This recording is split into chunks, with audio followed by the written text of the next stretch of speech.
Alice's Adventures in Wonderland by Lewis Carroll. The Millennium Fulcrum Edition 3.0. Chapter 11. Who Stole the Tarts? The King and Queen of Hearts were seated on their throne when they arrived, with a great crowd assembled about them, all sorts of little birds and beasts, as well as the whole pack of cards.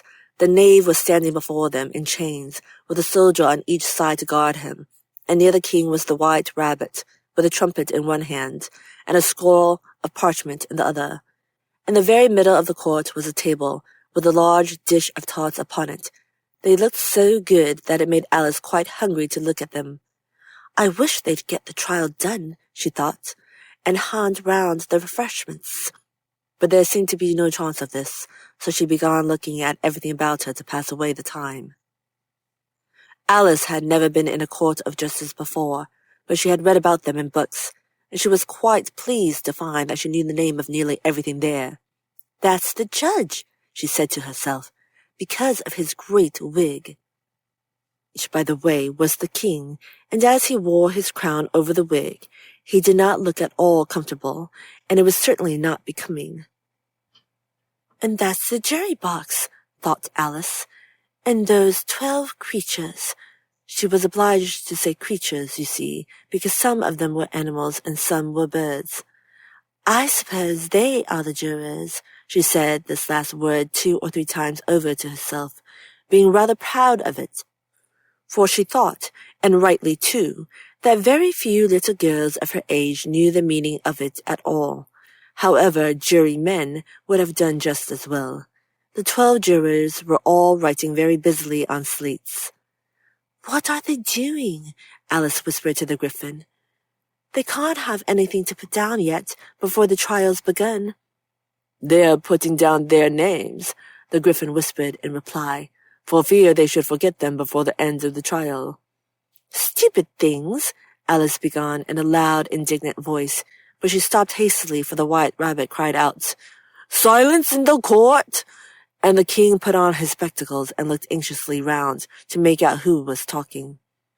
Alice could see, as well as if she were looking over their shoulders, that all the jurors were writing down "stupid things" on their slates, and she could even make out that one of them didn't know how to spell stupid, and that he had to ask his neighbor to tell him.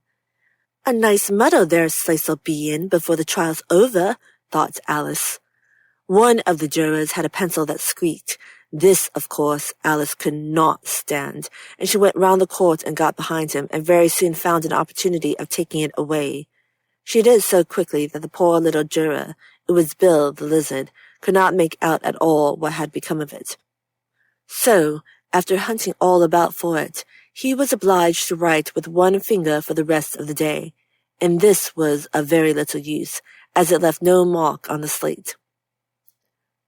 "Herald, read the accusation," said the king. On this, the white rabbit blew 3 blasts on the trumpet, and then unrolled the parchment scroll and read as follows.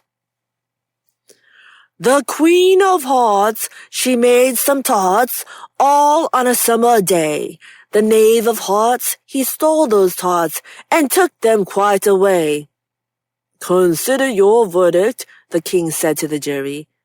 "Not yet, not yet," the rabbit hastily interrupted. "There's a great deal to come before that." "Call the first witness," said the king, and the white rabbit blew 3 blasts on the trumpet and called out, "First witness!" The first witness was the hatter. He came in with a teacup in one hand and a piece of bread and butter in the other. "I beg pardon, your majesty," he began, "for bringing these in, but I hadn't quite finished my tea when I was sent for." "You ought to have finished," said the king. "When did you begin?" The hatter looked at the March Hare, who had followed him into the court, arm in arm with the Dormouse. 14th of March, I think it was," he said. 15th, said the March Hare. 16th, added the Dormouse. "Write that down," the king said to the jury, and the jury eagerly wrote down all 3 dates on their slates, and then added them up and reduced the answer to shillings and pence. "Take off your hat," the king said to the hatter. "It isn't mine," said the Hatter. "Stolen!" the king exclaimed, turning to the jury, who instantly made a memorandum of the fact. "I keep them to sell," the Hatter added as an explanation. "I've none of my own. I'm a Hatter." Here the queen put on her spectacles and began staring at the Hatter, who turned pale and fidgeted. "Give your evidence," said the king, "and don't be nervous, or I'll have you executed on the spot." This did not seem to encourage the witness at all. He kept shifting from one foot to the other, looking uneasily at the queen, and in his confusion he bit a large piece out of his teacup instead of the bread and butter. Just at this moment, Alice felt a very curious sensation, which puzzled her a good deal until she made out what it was. She was beginning to grow larger again, and she thought at first she would get up and leave the court, but on second thoughts, she decided to remain where she was as long as there was room for her. "I wish you wouldn't squeeze so," said the dormouse, who was sitting next to her. "I can hardly breathe." "I can't help it," said Alice very meekly. "I'm growing." "You've no right to grow here," said the dormouse. "Don't talk nonsense," said Alice more boldly. "You know you're growing too." "Yes, but I grow at a reasonable pace," said the dormouse. "Not in that ridiculous fashion." And he got up very sulkily and crossed over to the other side of the court. All this time the queen had never left off staring at the Hatter, and just as the dormouse crossed the court, she said to one of the officers of the court, "Bring me the list of the singers in the last concert," on which the wretched Hatter trembled so that he shook both his shoes off. "Give your evidence," the king repeated angrily, "or I'll have you executed, whether you're nervous or not." "I'm a poor man, your majesty," the Hatter began in a trembling voice, "and I hadn't begun my tea, not above a week or so, and what with the bread and butter getting so thin, and the twinkling of the tea—" "The twinkling of the what?" said the king. "It began with the tea," the Hatter replied. "Of course twinkling begins with a tea," said the king sharply. "Do you take me for a dunce? Go on." "I'm a poor man," the Hatter went on, and most things twinkled after that. Only the March Hare said, "I didn't." The March Hare interrupted in a great hurry. "You did," said the Hatter. "I deny it," said the March Hare. "He denies it," said the king. "Leave out that part." "Well, at any rate, the dormouse said," the Hatter went on, looking anxiously round to see if he would deny it too, but the dormouse denied nothing, being fast asleep. "After that," continued the Hatter, "I cut some more bread and butter." "But what did the dormouse say?" one of the jury asked. "That I can't remember," said the Hatter. "You must remember," remarked the king, "or I'll have you executed." The miserable Hatter dropped his teacup and bread and butter and went down on one knee.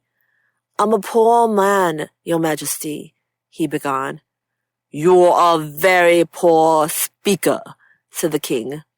Here one of the guinea pigs cheered, and was immediately suppressed by the officers of the court.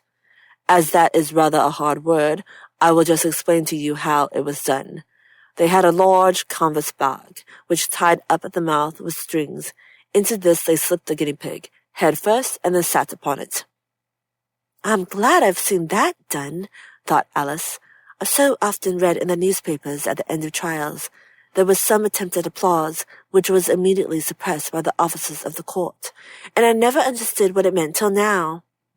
"If that's all you know about it, you may stand down," continued the king. "I can't go no lower," said the Hatter. "I'm on the floor as it is." "Then you may sit down," the king replied. Here the other guinea pig cheered and was suppressed. "Come, that finished the guinea pigs," thought Alice. "Now we shall get on better." "I'd rather finish my tea," said the Hatter with an anxious look at the queen, who was reading the list of singers. "You may go," said the king, and the Hatter hurriedly left the court, without even waiting to put his shoes on. "And just take his head off outside," the queen added to one of the officers, but the Hatter was out of sight before the officer could get to the door. Call the next witness, said the king. The next witness was the Duchess's cook. She carried the pepper box in her hand, and Alice guessed who it was, even before she got into the court, by the way the people near the door began sneezing all at once. Give your evidence, said the king. Shan't, said the cook. The king looked anxiously at the White Rabbit, who said in a low voice, Your Majesty must cross-examine this witness. Well, if I must, I must, the king said with a melancholy air, and after folding his arms and frowning at the cook till his eyes were nearly out of sight, he said in a deep voice, What are tarts made of? Pepper, mostly, said the cook. Treacle, said a sleepy voice behind her. Collar that dormouse, the queen shrieked out. Behead that dormouse! Turn that dormouse out of court! Suppress him! Pinch him! Off with his whiskers! For some minutes, the whole court was in confusion, getting the dormouse turned out, and by the time they had settled down again, the cook had disappeared. Never mind, said the king with an air of great relief. Call the next witness, and he added in an undertone to the queen, Really, my dear, you must cross-examine the next witness. It quite makes my forehead ache.